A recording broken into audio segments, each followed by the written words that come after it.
nos envolva em mais essa oportunidade.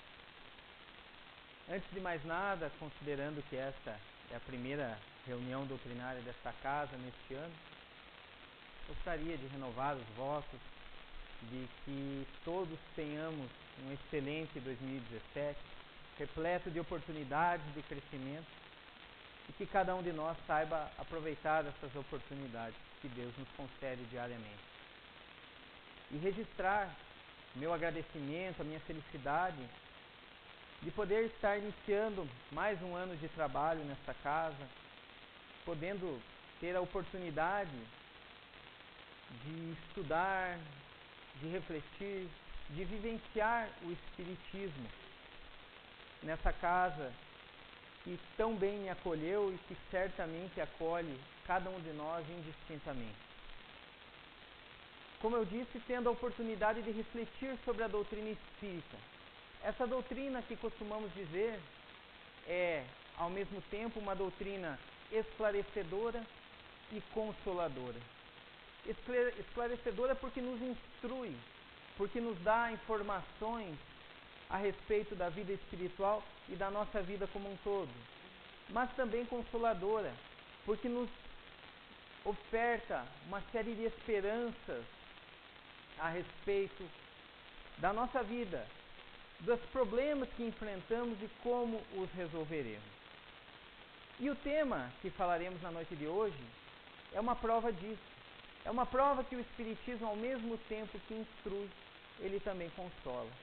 Hoje, dando sequência às exposições doutrinárias com base no Livro dos Espíritos, nós falaremos de um tema que está previsto na segunda parte, no capítulo 7º do Livro dos Espíritos, nas questões 371 a 378, que trata de um tema delicado, o idiotismo e a loucura.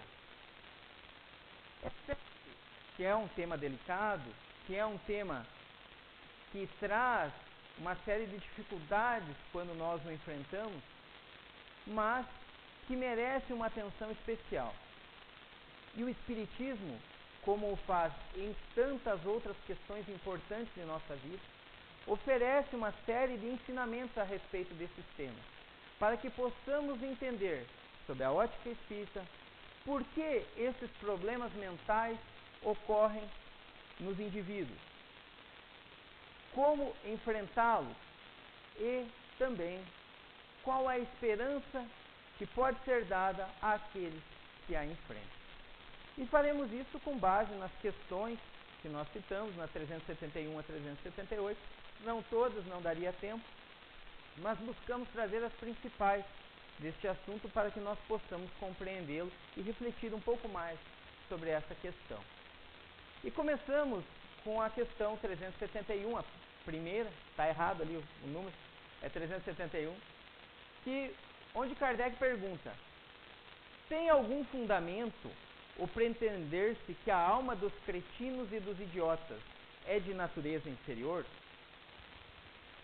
Eu arrisco dizer que nesse ponto nós vamos trabalhar mais tempo na pergunta do que na resposta. Porque nós temos que entender o que Kardec está perguntando. A começar por essas duas palavras que assustam. Porque hoje nós as utilizamos para descrever outro tipo de situação do que ela era utilizada há 150 anos atrás, quando o Livro dos Espíritos foi escrito.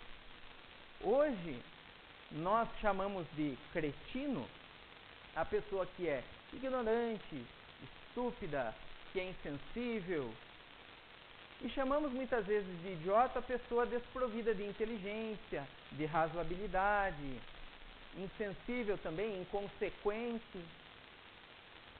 Mas esse não era o sentido dessas palavras há 150 anos atrás. Aliás, o sentido literal dessas palavras não é este que eu falei até agora. Nós é que utilizamos essas palavras de forma pejorativa. Mas o cretinismo era uma doença, é uma doença, uma patologia que atrapalha o desenvolvimento da mente, o desenvolvimento cerebral, o desenvolvimento do indivíduo como um todo. É causado por uma deficiência na glândula tireoide, na gravidez já. E com isso causa um retardo mental, na criança, fazendo com que ela tenha uma atividade cerebral desregulada e um desenvolvimento mais complicado.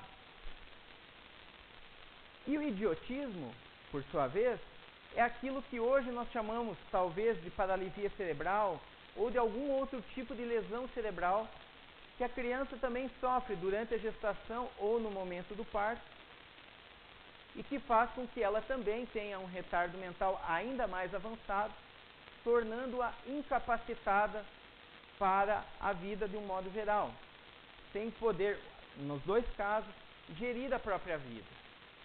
Aquilo que hoje nós conhecemos não só esses dois casos, mas tantos outros casos de doenças mentais, deficiências mentais que comprometem a vida dos indivíduos e que nós convivemos com tantos amigos queridos portadores dessas patologias. Mas vejam só o que Kardec queria saber.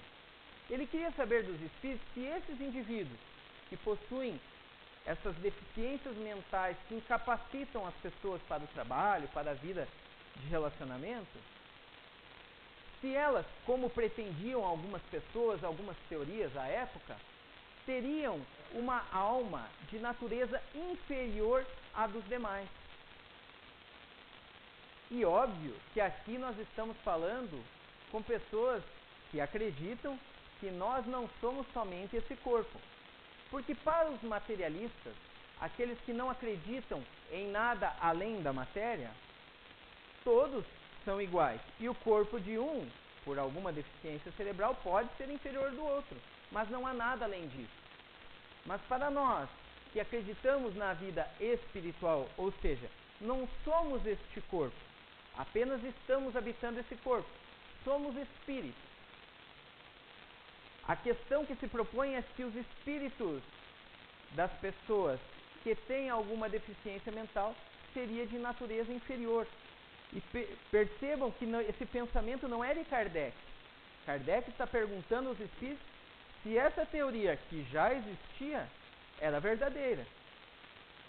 E os espíritos, de cara, já dizem que não há nenhum fundamento nisso. Pelo contrário, estes espíritos trazem almas humanas, como as nossas, como de qualquer um.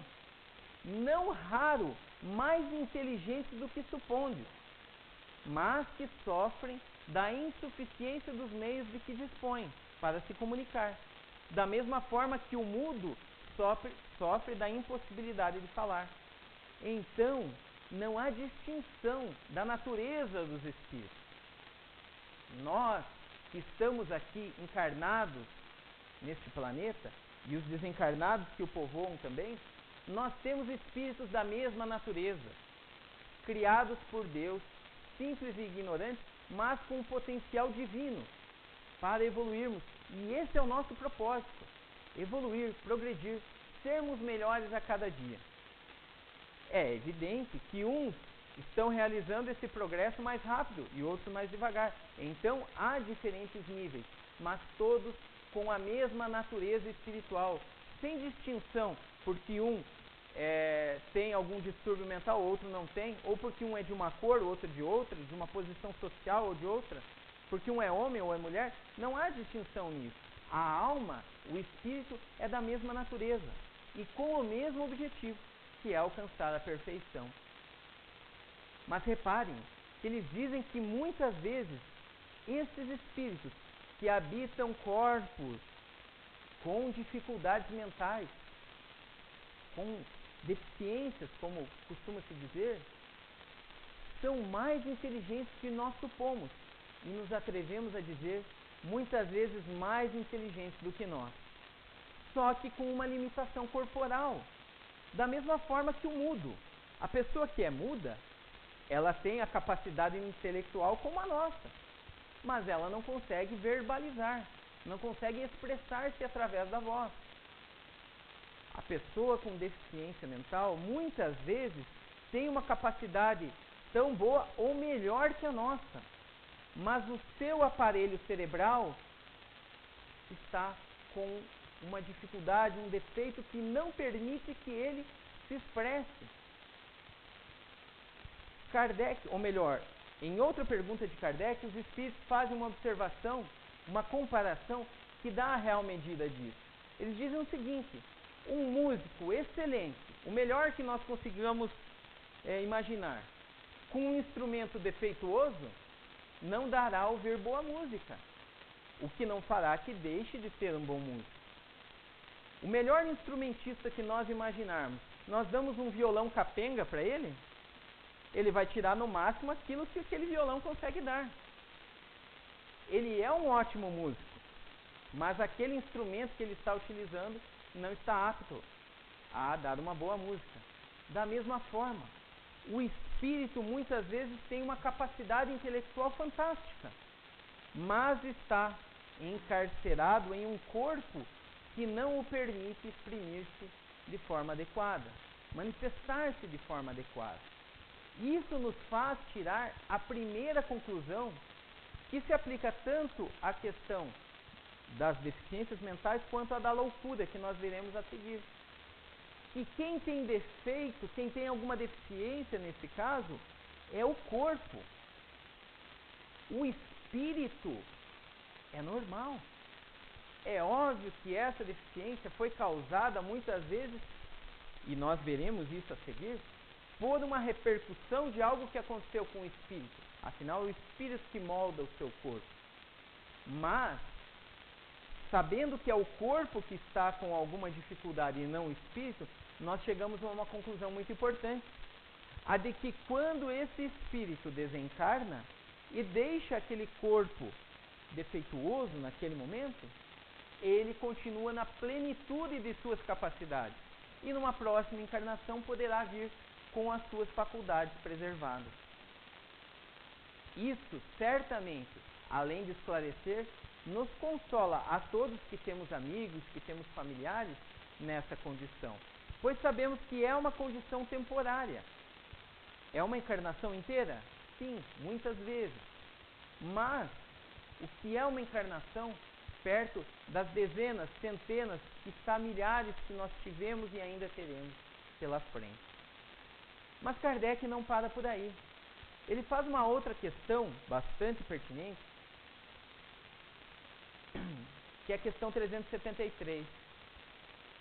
Ele pergunta: qual será o mérito da existência de seres que, como essas pessoas portadoras de deficiências mentais, na época se chamava de cretinos e idiotas, não podendo fazer nem o bem nem o mal, se acham incapacitados de progredir? E novamente nós refletimos na pergunta, porque nós vimos que o nosso objetivo de vida é progredir, é nos melhorar, é nos tornarmos pessoas melhores. E nós temos que convir que as pessoas que vêm com essa limitação física, com essa limitação mental, ficam impedidas, de certa forma, de realizar esse progresso, porque não têm discernimento para praticar nem o bem nem o mal. É algo impeditivo para elas. Então Kardec quer saber qual o mérito, qual o propósito de uma existência dessa. Só que com essa questão, ou melhor, com a resposta a essa questão, os espíritos não só nos dizem para que servem essas existências, como nos indicam por que é que elas acontecem. Eles dizem o seguinte: que isso ocorre por uma expiação decorrente do abuso que fizeram de certas faculdades, e que isso é apenas um estacionamento temporário. Vamos por partes. É uma expiação decorrente do abuso que foi feito de algumas faculdades no passado, em encarnações anteriores. Então, nós sabemos, através dos ensinamentos que a doutrina espírita nos apresenta, que a lei de ação e reação, de causa e efeito, é inevitável. Há um ditado muito popular dentro do espiritismo de que o plantio é facultativo, mas a colheita é obrigatória. Tudo aquilo que plantamos, o fazemos livremente, mas nós somos obrigados a arcar com as consequências das nossas atitudes. E muitas vezes o mau uso que fazemos das nossas faculdades mentais, das faculdades todas que temos, faz com que no futuro tenhamos que expiar os erros, os débitos que contraímos nessas existências passadas. E muitas vezes isso se dá através de uma expiação relacionada a alguma dificuldade no desenvolvimento, uma deficiência mental mesmo. Mas que isso não constitui um castigo, mas simplesmente a ação de uma lei divina, que, além de ser perfeita, isto é, não permite injustiças, é educadora por excelência. Imaginem vocês, aqueles que têm filhos adolescentes, que seu filho pede para ir numa festa e você o libera para ir, mas fala, ó, meia-noite em casa. Eu acho que esse exemplo era mais na minha época, porque hoje as festas começam meia-noite, né? Tá, vamos reformular ele. Você fala assim, ó, 3 horas da manhã em casa. E ele não vem. Ele aparece 6 horas da manhã, embriagado, bateu o carro, fez tudo errado. Gastou mais dinheiro do que devia, enfim. Ele usou mal a liberdade que você concedeu a ele. E aí o que você vai fazer, se for consciente? Vai dizer, ó, na próxima você não vai. Nas próximas. Na próxima encarnação você não vai na festa. Não precisa tanto. Mas vai dar um tempo. Vai dar aquele gelo nele, vai dar uma segurada. Por quê? Porque ele não usou bem aquela faculdade, aquela liberdade que ele teve. E você tem que fazê-lo sentir, para que numa próxima oportunidade ele use corretamente. Óbvio que o exemplo é imperfeito, mas da mesma forma as leis divinas agem conosco. Se nós usamos mal a nossa inteligência, utilizando-a para passar a perna nos outros, para nos locupletar indevidamente, é óbvio que em algum momento nós seremos privados dessa inteligência. E muitas vezes isso é feito através de transtornos mentais dos mais variados, nos impedindo de, naquele momento, praticar o erro que praticamos em encarnações anteriores e, ao mesmo tempo, fazendo com que sintamos na pele, expiando o nosso erro passado, valorizando a nossa vida e o nosso propósito de evoluir, a fim de que numa nova oportunidade, já com as nossas faculdades restituídas por completo, possamos utilizar melhor o livre-arbítrio que o Criador nos concede. Aliás, nesse sentido eu recomendo a todos que quiserem se aprofundar no tema, a leitura do livro que a nossa irmã leu no início dessa reunião, que se chama Quando os Lírios Voltarem a Florir. Nesse livro, que foi elaborado da seguinte forma, de uma forma muito interessante, curiosa. Há um trabalho realizado nas casas André Luiz, no Centro Espírita Nosso Lar, que pertence às casas André Luiz, no estado de São Paulo, onde, além dos trabalhos espirituais, das atividades doutrinárias, tem toda uma atividade assistencial, entre elas o atendimento a pessoas com deficiência mental, portadores de necessidades especiais das formas mais diversas. E a equipe que realiza esse trabalho também participa de um grupo mediúnico, de um grupo de estudos doutrinários, e nessas reuniões mediúnicas deste grupo, começaram a vir espíritos mentores trazendo mensagens, mas também espíritos daqueles irmãos que eram assistidos por aquela entidade. Irmãos ainda encarnados, com deficiência mental, mas que durante o período do sono, durante o desdobramento, deixavam o seu corpo e vinham comunicar-se naquela reunião mediúnica. E o fazendo, comprovavam aquilo que temos falado até agora, que a deficiência estava no corpo, porque enquanto despertos, não conseguiam muitas vezes nem balbuciar qualquer palavra, não conseguiam formular qualquer raciocínio, mas ao momento que desprendiam-se da matéria, as suas faculdades de espírito estavam preservadas. E aí, comunicando-se com os médiuns, contavam a sua história. Por que estavam naquela condição? O que haviam feito numa existência anterior ou em outras existências para terem que expiar nessa existência daquela forma? E é de uma beleza fantástica esse livro, porque ao mesmo tempo que nos mostra a lei de causa e efeito, de ação e reação agindo, reajustando os débitos daqueles irmãos, nos mostra a benevolência da providência divina e permite a eles novas oportunidades. E eles, aprisionados naquele corpo, a grande maioria deles estavam conscientes disso. Alguns agradeciam mesmo por estarem ali, impedidos de praticar o mal novamente e aprendendo com aqueles que os assistiam tão carinhosamente, que cuidavam deles, com os familiares, com os amigos, com os profissionais de saúde, que devotavam toda a dedicação a eles, aprendendo com eles para que numa próxima existência fizessem de forma melhor, agissem melhor. E isso nos traz uma reflexão, porque quando nós estamos convivendo com algum irmão que possui alguma patologia mental, que nos parece inconsciente do que acontece ao redor, saibamos, a dificuldade ali está no corpo. Se não conseguirmos nos comunicar com o corpo, nos comuniquemos com o espírito. Ali há um espírito inteligente, imortal, e que por mais que não consiga se exprimir, não consiga se expressar, recebe todas as nossas impressões, seja em forma de palavras, seja em sentimentos. Então que possamos, na convivência com esses irmãos, dar todo o carinho, todo o amor, toda a dedicação que estiver ao nosso alcance, para que essa existência, que é uma existência de expiação, sim, e não queiramos saber o que fizeram, por que, né? Este livro já está rico de exemplos, mas nos nossos casos concretos, não fiquemos pensando o que fez para passar por aquilo. Afinal, não cabe a nós julgar. Cabe a nós, sim, auxiliarmos esse irmão a passar por essa expiação da forma mais tranquila possível, a fim de que possa, numa próxima existência, recomeçar, levando um bom exemplo que nós, porventura, possamos ter dado a ele.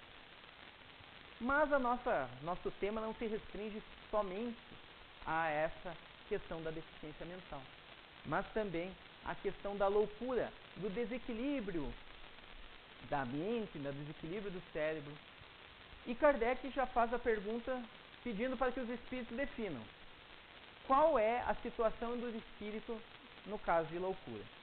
E aqui isso já por uma consequência, porque da mesma forma que a alma tem a mesma natureza no caso de deficiências mentais, naquele que apresenta algum distúrbio psiquiátrico também. Mas qual a situação do espírito, então, naqueles casos de loucura? E para responder essa questão, os espíritos fazem toda uma explicação e é necessário que nós a peguemos por completo. Porque eles dizem o seguinte, que o espírito, quando em liberdade, isto é, quando ele está desencarnado, ele recebe diretamente suas impressões e diretamente exerce sua ação sobre a matéria.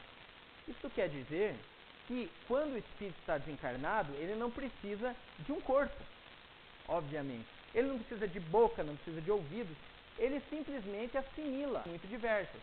E na contingência de só o fazermos, de só nos manifestarmos e percebermos as coisas, com o auxílio de órgãos especiais. E que, alterando-se uma parte ou o conjunto de tais órgãos, eis que se interrompem essa comunicação, a ação, as impressões do mundo material a cada um de nós. O exemplo que eles dão é muito fácil de entender. Se nós perdemos os olhos, ficamos cegos. Se perdemos o ouvido, tornamos-nos surdos. Isto é, continuamos com a nossa atividade mental preservada, mas perdemos um desses sentidos. Só que na loucura, o que acontece? Imagine-se que agora o órgão afetado seja aquele que preside as manifestações da inteligência, o nosso cérebro, seja parcial ou inteiramente.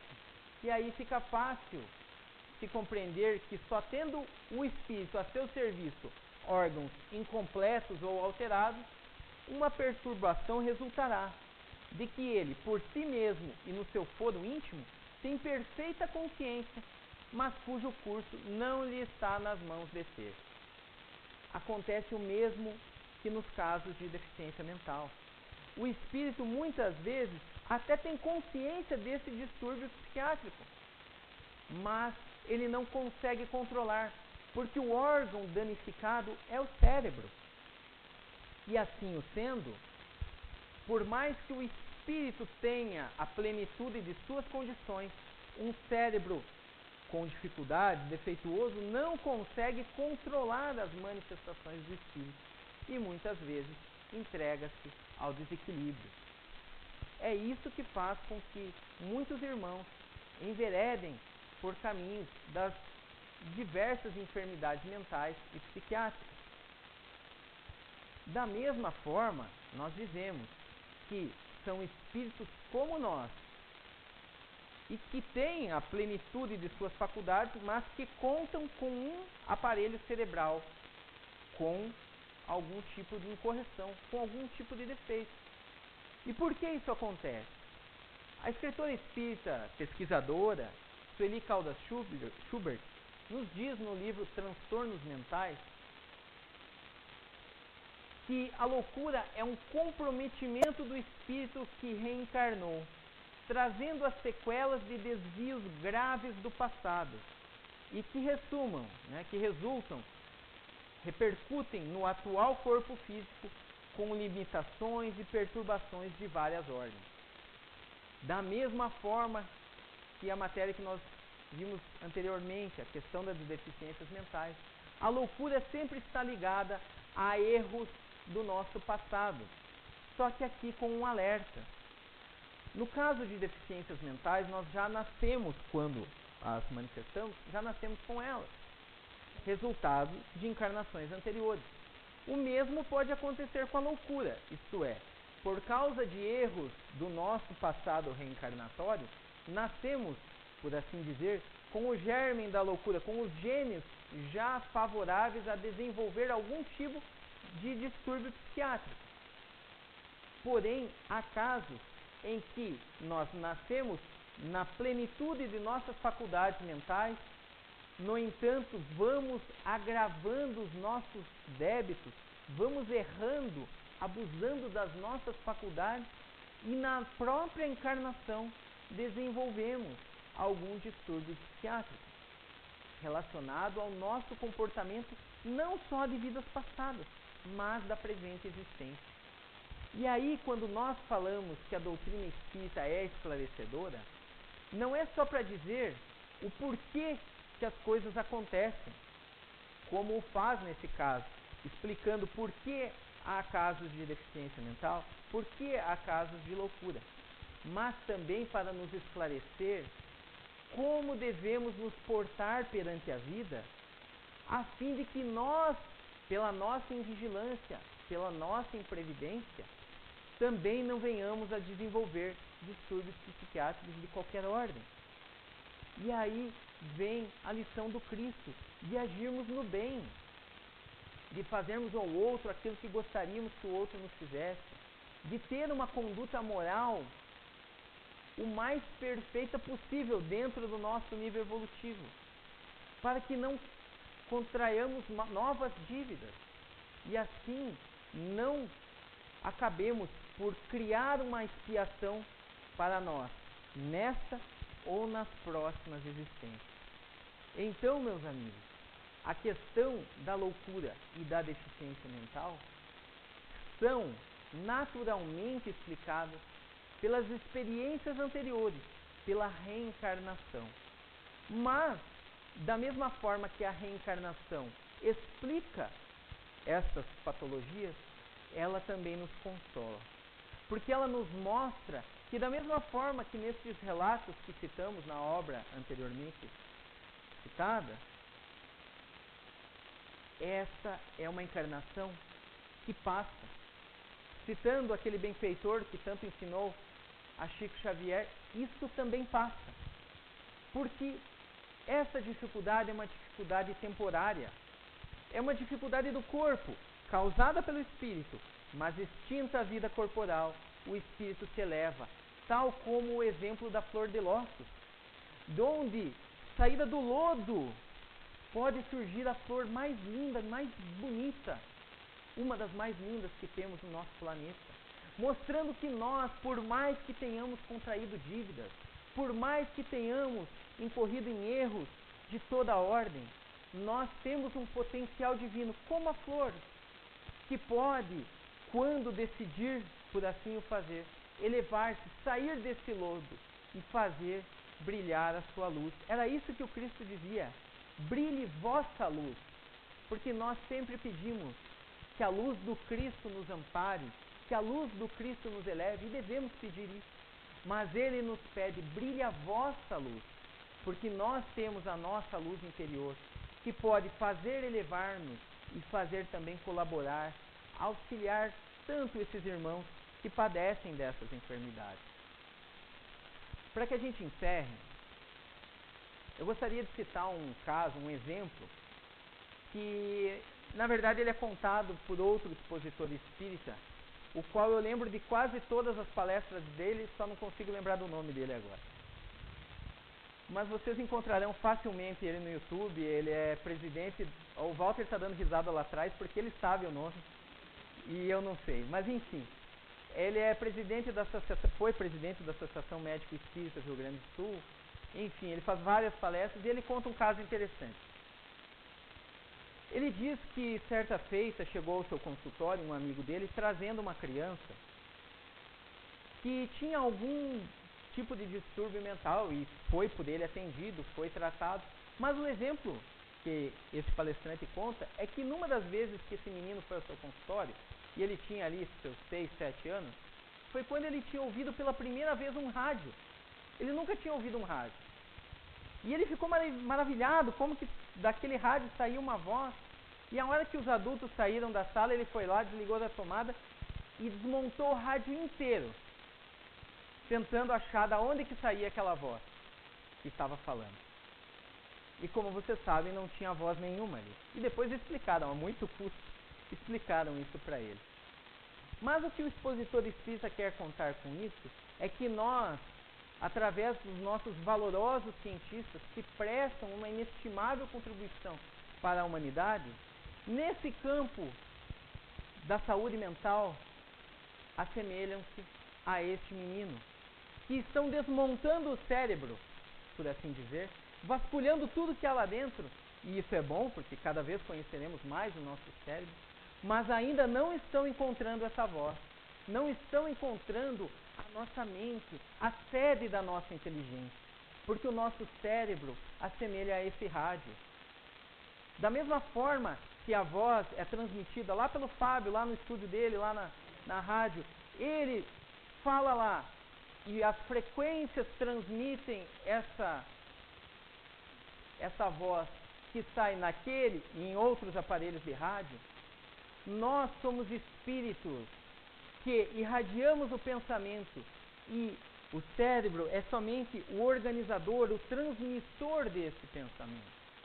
Essencial, como nós vimos, aqueles que têm dificuldade no cérebro não conseguem exprimir, não conseguem desenvolver esse pensamento, mas o pensamento ele é emitido. Então, com isso nós queremos dizer que quando nós convivermos com pessoas como essas, não achemos que são pessoas defeituosas, pessoas deficientes.